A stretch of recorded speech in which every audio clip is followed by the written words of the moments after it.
Hello, welcome to If You Don't Know Jack about Google Docs. I'm Bill Torgerson. You Don't Know Jack was a video game in the 90s. Here's just the opening music there. You probably didn't come here to see that. So stuff I'm going to cover in this video. 1. Log into a Google account, access Drive, and create a new Google Doc. 2. Change the privacy settings in a Google Doc. 3. Share the document with one person. 4. Leave or receive a comment on a doc. 5. Create a hyperlink so students can access the doc. 6. Quick overview of the ways I use docs in my online class. So number 1 is to open a Google Doc Drive. So here I have logged in to my email, and in the upper right hand corner is a Google Apps box. It looks like a tic-tac-toe board. So I click on that. I'm going to go to Drive in the upper right hand corner. I also could go straight to Docs. If I click on Drive, there are things like the shared drive that the RC program uses. Then I press New and I open up a doc. And so here is my Google Doc. Something that students forget to do a lot is up here in light gray. It says Untitled Document. So Torg Intro Lesson. I don't know if this is a lesson on Google Docs. So I give it a title. So now I've got that doc open. Number 1, successful. Number 2, change the privacy settings. So this is one that no matter what you do, 20% of your students are probably going to forget to change the settings. So in the upper right hand corner here, I hit this share button.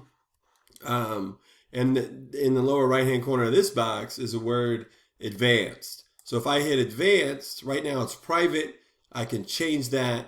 I have all kinds of choices. I'm going to go public on the web. I'm going to go save. And now that link right there, I can put that link anywhere. And, I could post that on social media. I could post that on As You Learn, and students could connect to it. So my document is now public. One other thing here, if I do that again, I'm going to change that. Down here it says can view, and I might want to give students, if I'm working in a small group, I might want to allow others to edit this document. I might want to allow others to comment on it. For example, I might have assignment directions on a Google Doc and let people comment on it. And so I'll go ahead and make that comment. I hit save. Now I have that doc. Number 2, change the privacy settings. Done. Number 3, share the document with one person. So I go back up to share. This would probably be instead of making a document public. And so let's just say that my wife and I are going to work on something together. And so I type, she's Megan, Virginia. I type MV. She comes up right here. I click on that, and now I've shared that document, I'm sure. So number 4 here, leave or receive a comment on a Google Doc. So I'm going to take you over to this podcast assignment directions page that I have. I use docs to give my students guidelines for assignments. And so Catherine over here in my class, she comments on my directions. Is this the only editing tool you've heard of that your students successfully doing in the past? And so I respond to her comment. So here's her comment. If I wanted to reply, down here is a reply button. If I wanted to leave a comment, this could be a student response to a reading. This could also be a student's paper. So if I highlight assignment right there and this little plus sign over to the right, I could leave a comment on my own document. I could leave a comment on a classmate's document. I'm going to cancel that. And so number 5, create a hyperlink so students can access a doc. So let's say that here is my spring course assignment schedule, and let's say that I wanted to create a link in Blackboard or anywhere to this document. So I would go to share. This document's already public. I would copy that link, and then I would go to my new doc. Let's just make a brand new one. And let's make this nice and big. So link to course schedule.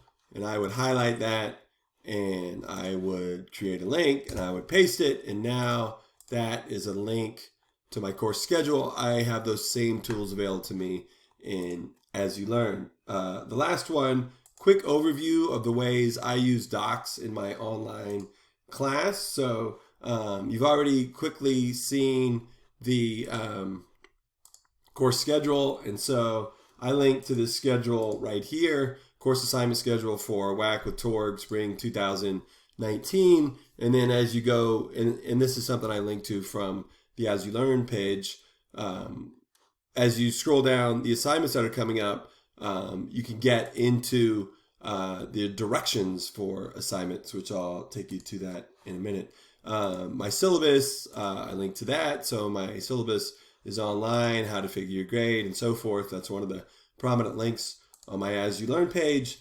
2 assignment directions. If I were going to critique myself, I would say mostly because of formatting issues related to Google Docs, using phones and laptops. I sort of keep the interesting design down. I'm trying to do a little bit better.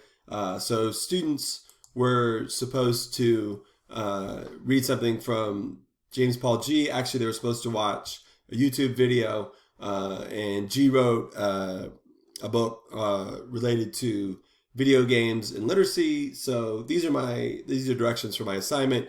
One of G's ideas is that think how hard you work to finish a video game, that you don't put that effort into school. And so I write a little note here about me playing Super Mario Brothers, and then I link in my assignment directions to what the students need to watch. Of course, I know you're gonna dig this.